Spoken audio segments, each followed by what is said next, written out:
So knowing what people want is always wildly interesting. There's the famous like Steve Jobs quote where I think he says like, you don't try to predict what people want, you tell them what they want.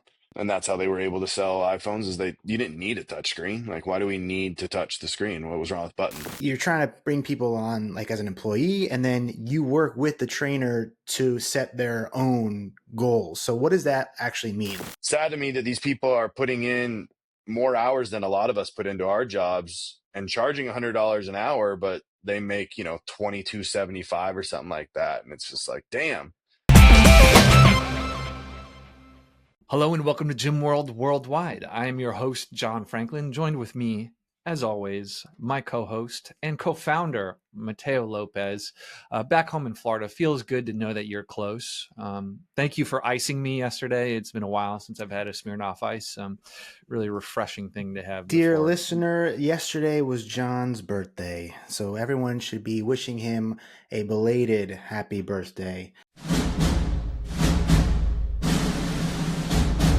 We're talking about you, John. Happy birthday! I wished him a happy birthday in my own special way, as John is describing. I left a little gift in his mailbox, and hopefully he enjoyed it. Yeah. Exactly what you want to have before bed, a nice warm Smirnoff Ice. Yeah, that was probably nice and warm. It was warm. Yeah. We debated. I was like, should I cool this off for him? And then we were like, well, I think it's actually easier to suck it down if it's warm. So went down just fine. But it's not about, this isn't a show about Smirnoff. This is a show about improving your body, right? And so we have a pretty interesting gym owner today.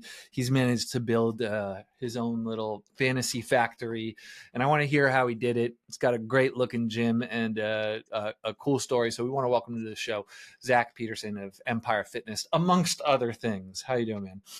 Good, man. Thank you so much for having me on. I had a pleasure watching your guys' episodes, a few of them, and it's an honor to be on your show. So thank you guys. Oh, wow.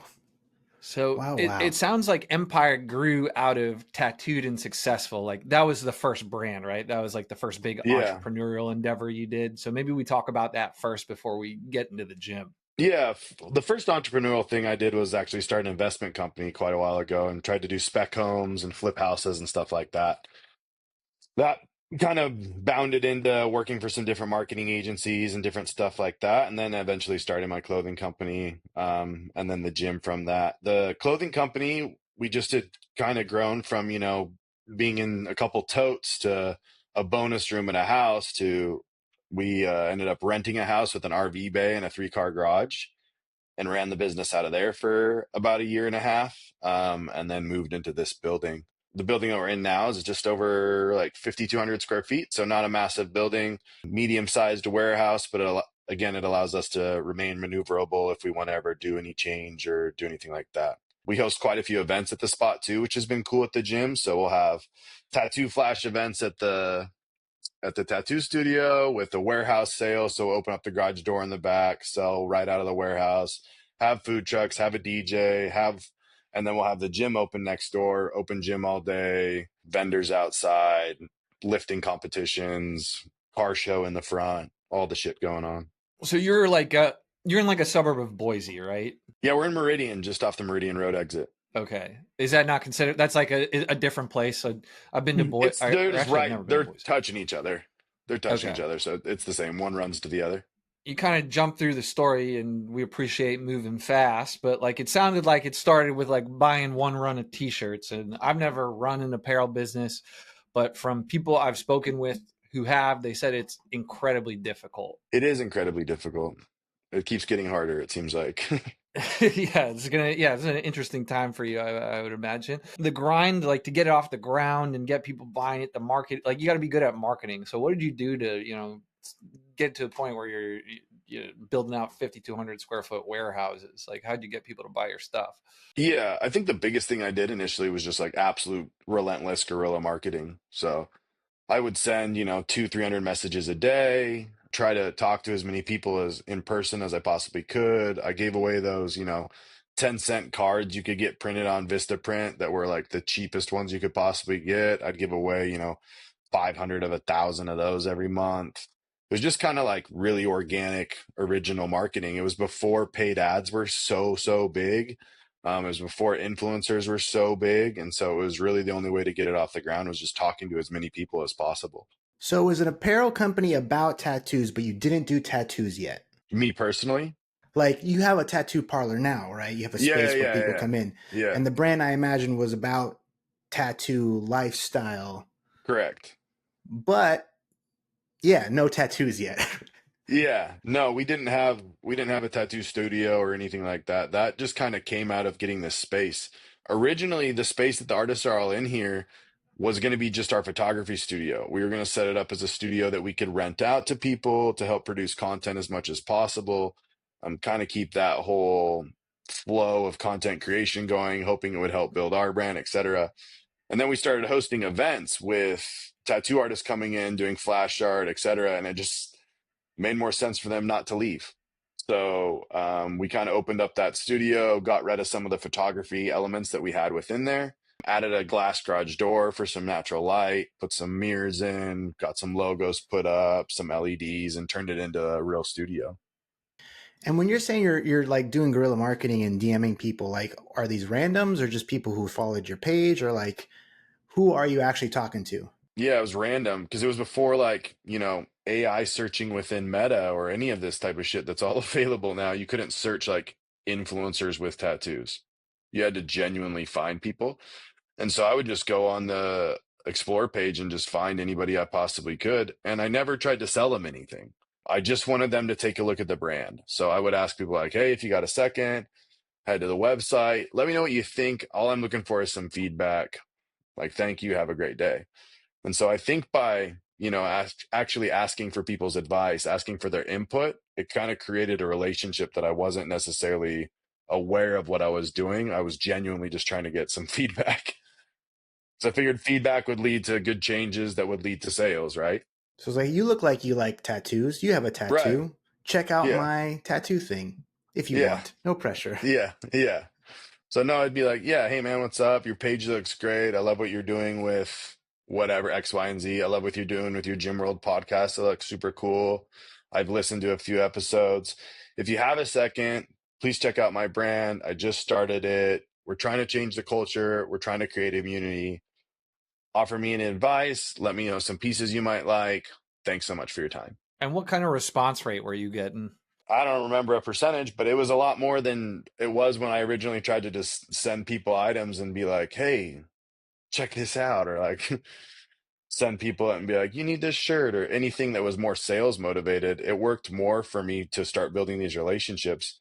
And that's kind of what turned into the brand. So the brand, really more so than an apparel brand, we've really created a really cool community with people sharing their tattoo stories, talking about the things that they've been through, talking about community, hosting these big events. We've been able to donate quite a bit of money back to our community through these events. So all that kind of community conversation about how can I help you? Can you offer me a little advice? Can you check out my brand?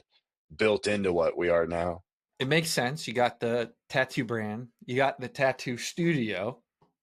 And then I don't know, the next logical thing in my head would have been like gym. So what made you Honestly, go gym? so yeah, I kind of always have been around fitness in some capacity. So I played college sport. I enjoyed weightlifting during college, stayed right into it right after college. It's always been a part of me. You guys are out of Florida? Yeah. What's your big box gym there? EOS or Lifetime? Lifetime? Yeah, so we're getting our first Lifetime here in, like, I think phase 1 is in 6 months, phase 2 is in like 2 years or something like that. But anyways, ours here was ready. called, yeah, get ready. They're animals. The good thing for us is that it's pretty far away and in a really good, like really wealthy neighborhood is where it should be. And the best part about it is that it has a much higher price point than anywhere else here in the Valley. And so that helps us out because we have a higher price point. So I don't view it as competition. I view it as raising the water for all of us. And I hope people can swim. Yeah, if Lifetime's there, you're in the right spot. Usually, that's what that means. Exactly. So we have a big box gym here that was called Axiom. They were Gold's gyms and they were privately purchased and turned into Axiom. Now they were publicly purchased by a big company and now they've turned back into Villa Sport, and worked out there and just honestly didn't like the facility, lots of equipment issues, not clean, staff doesn't care, all your typical shit that you run into at those big box gyms, why we don't like them. Too many people hanging out for way too long that aren't working out and just being pervy or weird or just hanging out for no reason. The teenagers coming after school, hanging around one piece of equipment, all that type of stuff that I just wanted to change. And so actually we were working on the design for this building for Tattooed and Successful, and the units next to us opened up just because the tenant backed out. The landlord came to us and asked if we had any interest of expanding Tattooed and Successful. And I was like, no, I don't. But later that day, went to the gym, was just really agitated about how the gym was. I think I picked a bad time or something, or a bad day, and it just kind of got my brain spooling about what I could do differently, what I would do differently. And then a couple weeks went by, and then asked the landlord still, like, are those suites still available? And he said yes. And so then got some costs, started working on a business plan, and here we are today. Yeah. So talk like if you're listening, we got the video gym tour going on in the background here. So talk me through the setup. How big is the space? What type of, it looks like a very intentional choice of equipment. So, what's the model? So we are, I call us a high-end training facility. We don't have a big open area for, athletic type training. We don't have a big open area for classes and stuff like that. We do have high rocks classes, but they're done outside because we have about 1,500 square feet of gym mat outside and 2 full squat racks. So we do high rocks outside, but mostly we're just a high-end training gym with just an incredible community. We pay our trainers a lot differently than every other gym in the Valley. We start our commission split where everybody stops theirs intentionally. So we wanted to try to create financially independent trainers. You don't see trainers at box gyms or very many gyms that have made it and are making enough money to really do a whole lot with their life. And it was kind of sad to me that these people are putting in more hours than a lot of us put into our jobs and charging $100 an hour, but they make, $22.75 or something like that. And it's just like, damn, these gyms are just capitalizing so much off the trainers. I've obviously trained with a lot of different people over my life, and I've learned their stories about the money they've made, hadn't made, etc. So that was one of our biggest things, is that we wanted to have financially independent trainers that felt like they had the means to make enough money. That's a couple new pieces of equipment we just got that I just zoomed by, but we just got a new Hansu power rack. So that was pretty cool for us. We're a small gym. Getting one piece of equipment is a big deal for us.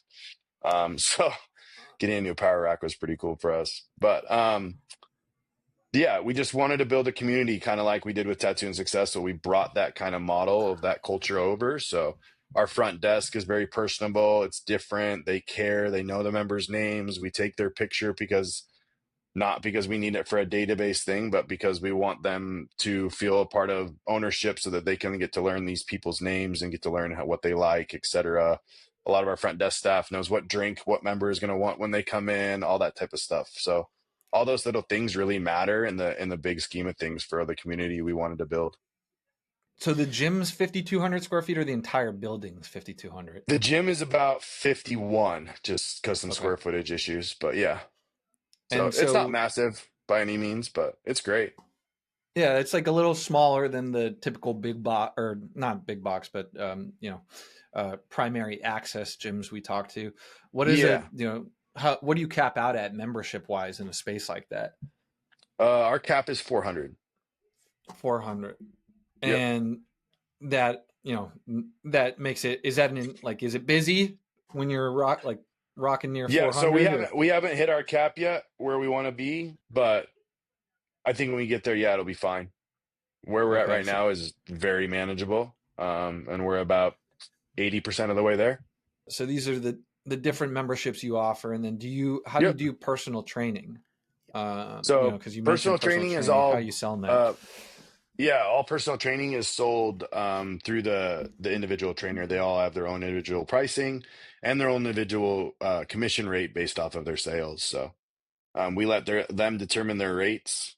So I've heard in another interview, you're trying to bring people on as an employee, and then you work with the trainer to set their own goals. So what does that actually mean? What are those meetings? What's going on in those meetings?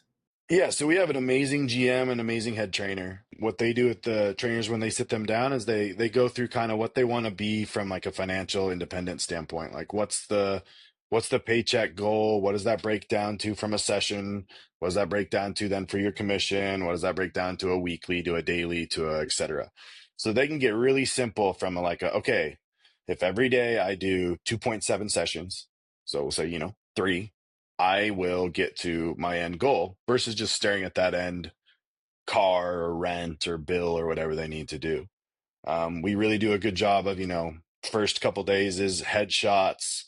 Next couple days is we create a content calendar or a content arrangement for them so that they can get their own content produced within the gym, so that they have graphics and they have videos they can make. And we design all of that for them and provide that for them, which is something that I didn't see any other gym doing as well. And then we provide them an iPad as well so that they can get kind of up to speed and use that we allow them to use Trainerize or Google Sheets or whatever they want to use from a programming perspective. But just to keep the kind of professionalism and that kind of higher end look, we have all our trainers using iPads so that way they can screen mirror to TVs to show a video or post the workout or whatever it might be.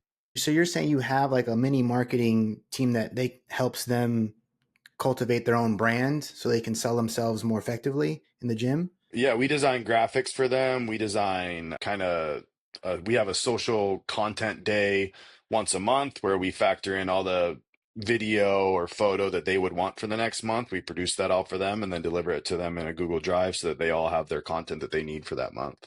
That's pretty sweet. Is that one person, that marketing person, That's or is it? 3 of us, but yeah, it's our And is photographer, that our social media, and then our general manager. and is that person shared with the other business too, like the Yep, tattoo? yep, yep. So we kind of share marketing and social media people between the two. Makes sense. It's a brain that works well between 2 roles. A lot of social media people have multiple accounts that they manage. And a lot of marketing people have multiple marketing gigs that they work for as well. So it's worked really well for us. That's pretty sweet. And then you said your head trainer and your GM, are they also coaching your trainers on how to sell these things? Like, how do you want them approaching members at the gym to Yeah, so sell that's what's PT? really Because that's not nice. always a great experience going, hey, do you Right. want So some personal training or whatever? yeah, so that's a big advantage we have is our head of fitness, because originally this gym I had intended to be a passive involvement for me. I originally had a business partner that was supposed to run the day to day. He had been a trainer for years, done a lot of things within fitness. That unfortunately didn't work out within the first few months, and so it quickly became me hands on.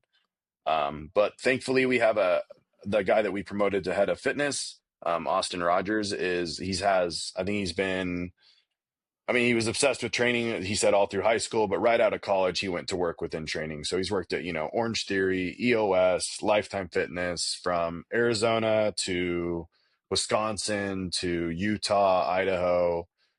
Kind of been all over the place. He's 33 years old now, 32 years old now. So he's spent about 11, 12 years only in this industry and working from corporate to classes to everything. So he has an incredible wealth of knowledge on how you kind of sell these things, how you upsell yourself to sell a membership package, what processes we go through.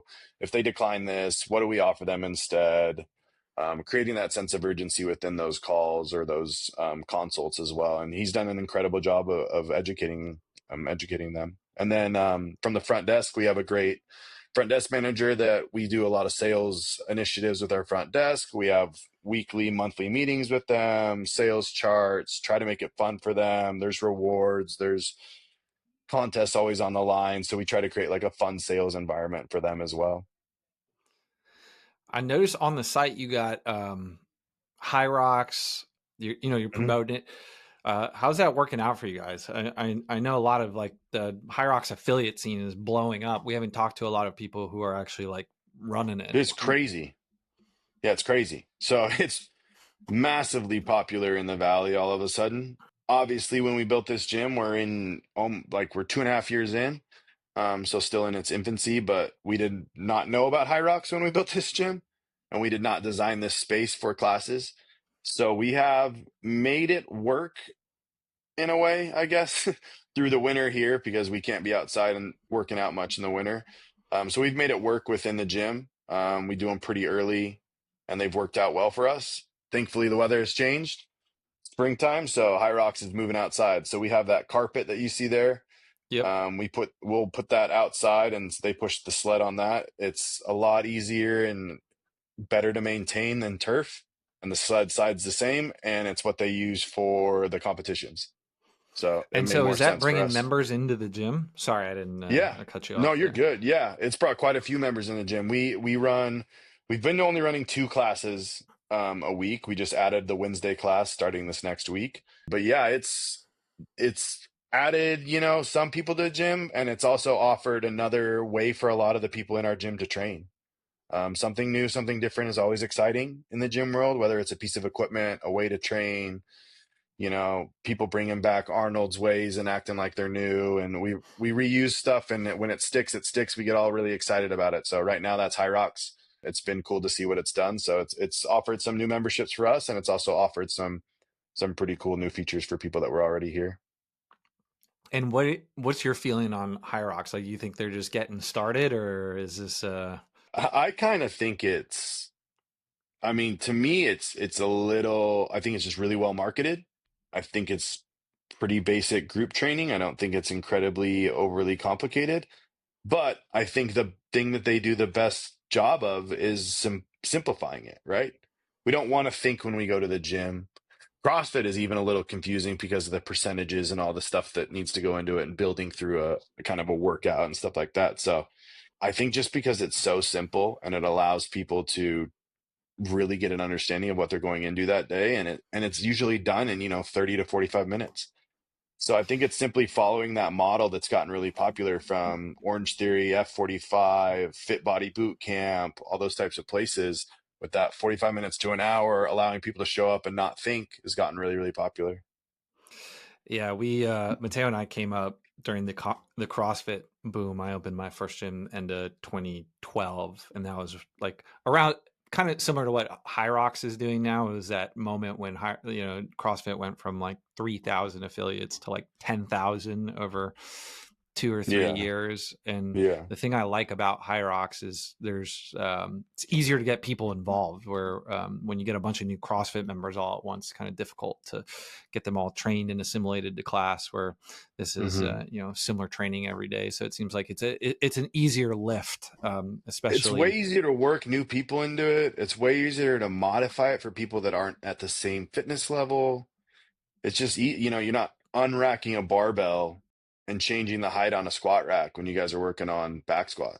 We're doing, a few less sled pushes or running a little bit less, or it's just a lot more modifiable from person to person, which is allow coaches to move within a class and give a lot of attention to somebody, but not have to be thinking a lot and modifying the weights and the rack and all the type of that things to go into it.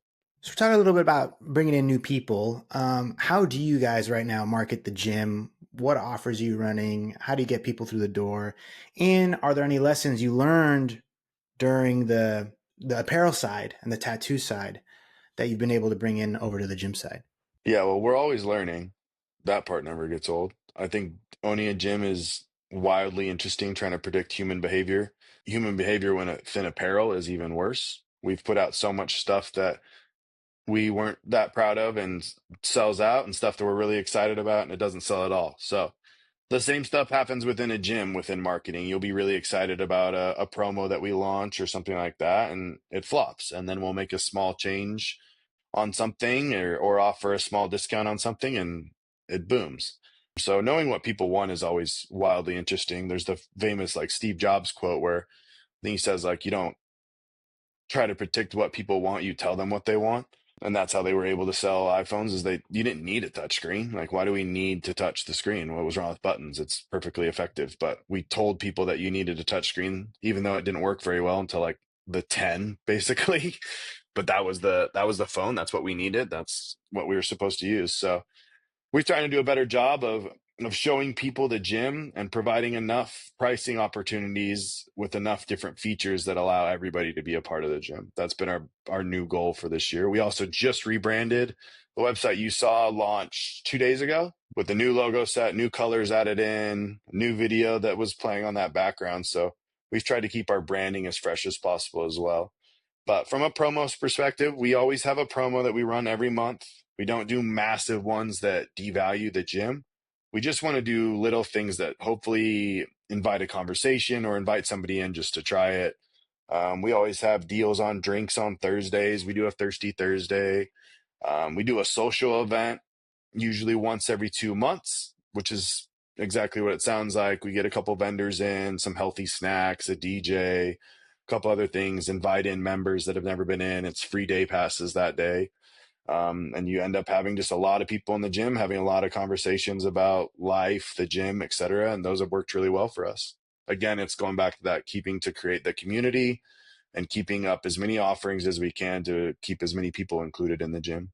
Is there any paid marketing, or are you still Yeah, we all do we guerrilla? do a little bit, but not a ton right now. We just don't have that quite the budget for it yet. Like I said, we're barely over 2 years, still looking to grow. Got a lot of different things that we're trying to change, and I think we've really improved our goal was to improve our processes and procedures this first quarter, and that we did a lot of that and rebranded and launched a new website. So I think we've really kind of turned the corner for us. So hopefully we'll see that growth through the rest of this year.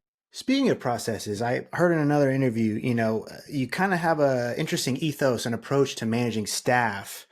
Maybe you can tell us a little bit about how you get buy-in and also not micromanage.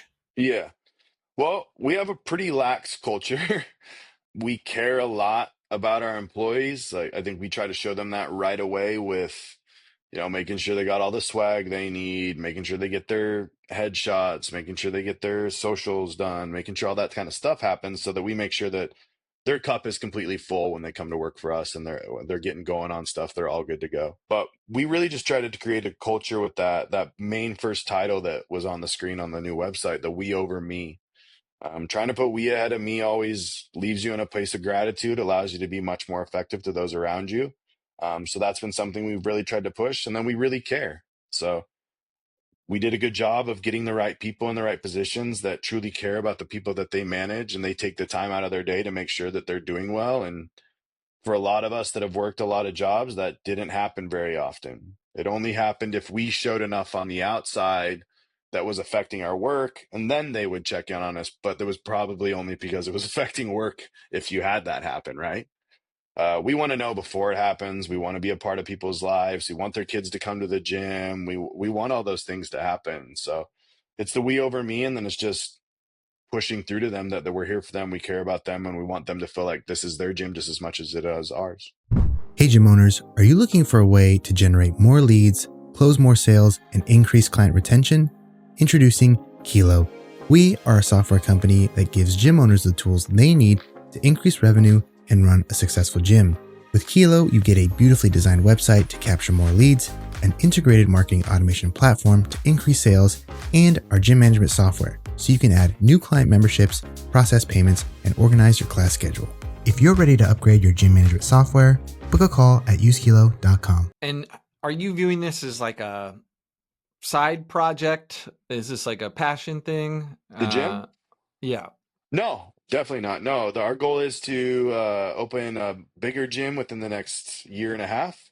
We've already designed the space. We're meeting with landlords, trying to get building permits. So we're hoping to expand into about 25,000 square feet in the next 2 years, year and a half or two. So that's kind of where we're going. And then from that model and the next one, I want to try to franchise it. So I think the next one, with just the way we do things, with changing the culture, changing the way we pay people, and our branding, our ability to brand so well and brand our trainers and brand what we do, I think we can offer a model that's a little bit different than some of these other places, and offer some franchisees an opportunity to have a gym that has a different culture than just owning a gym because it could possibly turn you a profit.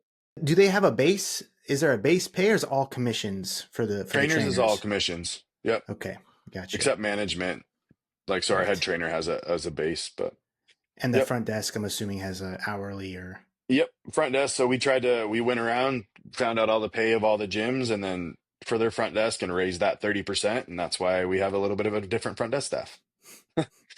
Our front desk staff is not high school kids and kids or adults making 12 or 10. We start all of our front desk at $15 an hour, which in Boise is pretty good. And they all have commissions as well. Commissions on any sales they make or personal training or Just membership sales, day pass sales, promos they sell. Yep. and so is all the personal training stuff billed through your system or are they collecting and then paying you later for your independent It's trainers all through or our they're system. not independent? Okay. Yeah. Yep. We run everything through ours. And so what percentage of your revenue, like how does it break down in terms of like memberships versus personal training? Right now, membership still outweighs personal training, but that'll probably change here in the next 60 days. We've hired some more trainers on. A couple of them will have quite a bit of a client load, so that should affect our cash flow in that perspective quite a bit. How many trainers do you have right now? What are we at now? We had a bunch of transition over the last 30 days. I think we're at 9 right now. I would say that 4 are full time, 4 or 5 are full time, and the rest are just getting into it, whether they're new or have just started with us. And so we're just building their schedules out. And your space, yeah, it's big, but it's not like the 25,000 square foot dream facility, right? It's not massive. So when in peak times, how do you manage the flow if you've got, a bunch of your members on there coming in to train, and then you also have your coaches trying to do one-on-ones? How do you balance and maneuver the space? Well, we have really good trainers that are really intuitive and can kind of feel the space out pretty well. The nice part is we have that outside area for people to go to. We have an upstairs area that has an open area for people to go to. So, and then honestly, because of that community aspect, everybody talks to each other really well at our gym. So people can work around each other, work in with each other, whereas other places you don't have that. And that creates a lot of like tension at places. Like I had weird interactions with people about using something and coming back and them using it and it being a big deal. We don't have that here because, a lot of people at our gym don't have headphones on because we play really good music. We have a really nice Sonos system, subwoofers in every room. Like it's cool. So people's eyes are up, not down. Headphones are off for a lot of people. And so conversations happen a lot easier. People work in with each other a lot easier. So we don't have that sticking point of having the cluster of trainer and peak hours, which has been cool. So being 2 years in, you're probably a little earlier than the average person we talk to. If you were talking to yourself 2 years ago, you wanted to avoid some mistakes, what would you have told yourself? Ooh, I think the communication early and often, heading off problems as soon as possible. I think it's in our nature as humans to avoid conflict, right? Nobody loves I mean, oh shit, there's people that love conflict, but in the workplace, as a manager, as a boss, like you don't want conflict, and it's easy to kind of, push that to the side. So I think facing conflict head on, working through that communication early and often has been probably our best lesson that we've learned over the last 2 years, especially for my GM and I. And then just that kind of that team aspect. We didn't realize how much of a difference we could make by providing that team and that we factor over what we were doing before. So that's something that within that training realm just doesn't exist. For the most part, they're all independent contractors. The gym isn't going to provide them a whole lot of marketing help. Their coworkers are probably not particularly invested in how well they do. And so we flip the script on all of that. We have what would we call them? Professional development sessions with a licensed counselor that comes in and does mental health days. We have people that are going to come in and speak to them just about training, teach the team as a whole. And so that kind of aspect of things was just something that was neglected and something that we figured out and brought in and has really made a difference for our team. Wow. How much of your budget do you dedicate to that professional development, team improvement? Yeah, thankfully, the girl that does the mental health seminars is a really long time friend of mine. So it's not as tremendously expensive as she should be. Nonetheless, she and her girlfriend own a gym as well. So they own a CrossFit gym about 25 minutes from us. And she's still available and generous enough to offer us her time as well. So we pay her basically like a counseling session rate. So not incredibly expensive, but it's the act. It's getting them all in the same room. It's getting their walls down, getting them uncomfortable with each other. People try to do that with, axe throwing and doing all that type of stuff. But sometimes just putting all your homies in a room and just chopping it up about shit that happens in life that we don't talk about when they're so hyper focused on the next client, their next workout, a lot of these trainers are competitors or ex high level athletes. And so getting them all in a room with their phones down and not able to work on what it is that they are and how they kind of identify and get them to work on just their brains or their health or whatever it might be. Pretty cool. It has been cool, man. It's really been cool to see, people's lives get better around you, watch people get cars, houses, things like that, tell you they got out of debt, tell you they got more money. Like all those types of things are really fucking cool. Sorry if we can't swear, my bad. You can swear. I'm the worst. So While we're still talking about staff, something I'm always asking our guests, something I'm passionate about. You have saunas, and my question is, how do you keep the whole facility clean and the saunas? Who's cleaning everything? What's the passion, Teo? Cleanliness or saunas? Sorry, that wasn't clear. It's how to keep the gym clean, especially when you have saunas. People can do weird stuff in saunas. The weirdest. So we have a 1-person rule for the sauna, and you have to book it, and it's an infrared, so there's not really enough room for weird things to happen. And then we clean. The front desk staff is cleaning the whole day. So every shift has cleaning tasks that they have to do. And then the gym is professionally cleaned twice a week. And then back in the day, what we used to do before we could afford to pay to clean it, we used to do, I think it was every 2 or 3 weeks, everybody came in on a Sunday. I brought food and we all cleaned the gym. So we did it the OG way of all the homies show up and we clean the spot until we could afford to do that. And then the front desk staff does an incredible job of cleaning throughout the day. So our gym is very, very clean. We're very proud of it. It's one of the things that we kind of stand behind, and we want people to tell us when they feel like something's not right. And thankfully we have members that are kind enough to do it in a quiet way.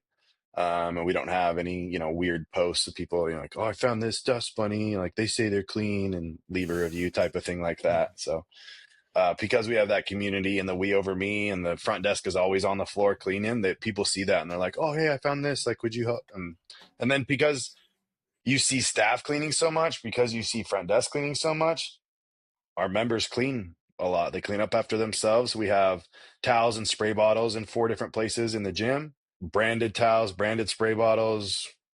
No reason to not clean when you look cool. So try to do everything we can to make sure that it's accessible to keep the gym looking good.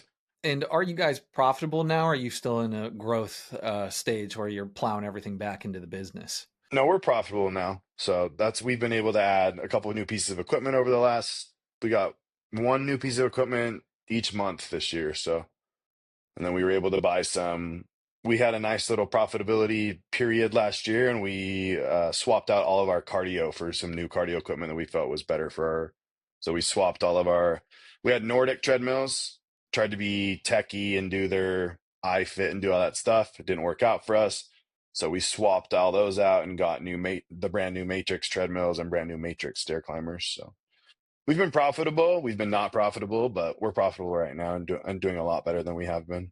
And coming from an apparel background, how much revenue are you generating with gym swag? I imagine you got some cool gym t-shirts. That's my assumption. Yeah, we've gone back and forth on apparel with the gym because we're so small of a gym membership. Obviously, there's not a lot of people to be buying the clothes, but we try to keep it fresh. And we also do we do Nike team stores. So we'll set up a team store where everybody can go online and get whatever Nike apparel that they want. So we have members walking around in Jordan polos with Empire logos on it and stuff like that. So that's been pretty cool to see as well. But then we have some cool graphic tees that we have planned coming out. And then the rebrand and the new logo that you guys saw on the website, we have a new tee coming out with that as well.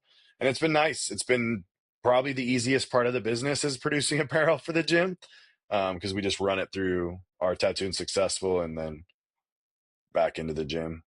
The answer is no one's going to be making money from apparel shortly here. That's true. Yeah. It's true. Whatever the number is, it doesn't matter because it's changing. Yeah. Why do you guys feel like what are your homies telling you why it's getting harder? I was just assuming AI. From all the tariffs happening that it is going to be more expensive to get stuff made. Yeah, that part's going to be a big thing. The other thing is just people can pop up a store in overnight. No, it's just a store can pop up and replace you overnight, and you could get flagged and shut down, and Meta's pretty much inaccessible. And so it's like, it's kind of scary some days. Yeah, we've been there. We've woken up to the red tag across the Facebook ad account and wondered what we were going to do with our lives. So, Yeah, I've had that. luck, We had that one 2 months yeah, ago again. yeah, and you just Just shut our shit off.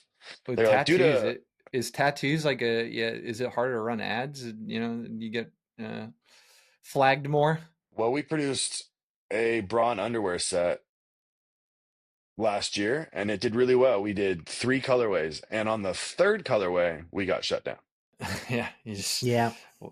that'll You're do like, it. all right, I guess 3 was too many. Two's the max. So it was kind of weird in that they flagged our ad account, shadow banned all of our pages. Like, yeah, and that takes, Yeah, it's I just don't like know, one of these photos might yeah, 45 you days to don't get know back which on. one. Yeah, exactly. And your business is Yeah, just dead in that time. So yeah, and we don't know which one did it. We don't know particularly why it did it. We thought maybe it was because it was like, too much ass or whatever, but then it's like you're on Instagram, there's a lot of ass. So it's like seems kind of wild that we got shut down for it. We're the ones paying you guys. yeah, and they make it hard to get in touch with someone. That's the other fun part. But They make I, it impossible. It's like damn near impossible. And then you do get somebody and they're like, no, you need to talk to this person. You're like, yeah, perfect. and gym owners, it was like challenge ads or someone in a sports bra, and so it's Yeah. always something that you got to be careful not to toe the Can't line. do before and afters. Yeah, Yeah, the yeah. before and after thing is wild to me too, because people post that as bullying and harassment. And it's like, I just don't get it. It's so hard. It's difficult. So you have these grand plans, expanding, franchising. How are you currently balancing your time with, you've got a tattoo parlor that's essentially an art gallery, you got the apparel, and now the gym. How are you balancing it all? I'm also in flight school, getting my private pilot's license. Perfect. Great. Yep. Awesome. Yep. Got a wife and I have a 7-year-old as well. So honestly, it's a lot of time blocking, and I'm super thankful for an incredibly supportive family and wife. I call them the girls, but there's 3 girls that I work closely here with at the gym. It's our marketing, our social media, and then our general manager at the gym is a female as well.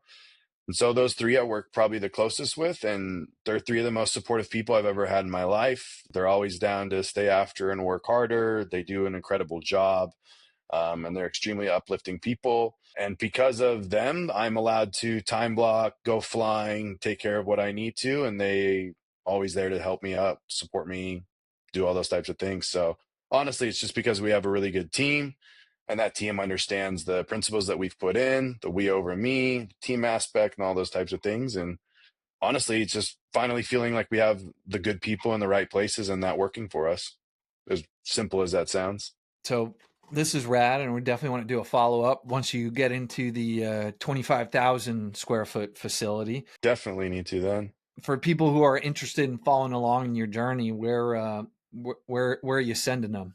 Zach J. Pete is my IG. Empire Fitness is the IG for the gym, and then Tattooed and Successful Co. is the IG for the brand. All those are the best place to find us, and we have all of our links on those. It's kind of our hostings.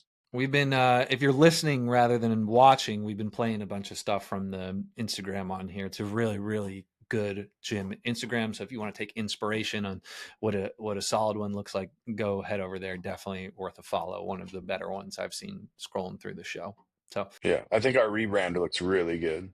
it's solid, man. And Teo, where do people go if they want help with some of that stuff? If they want a better online presence. Maybe they want to nurture some leads a little better.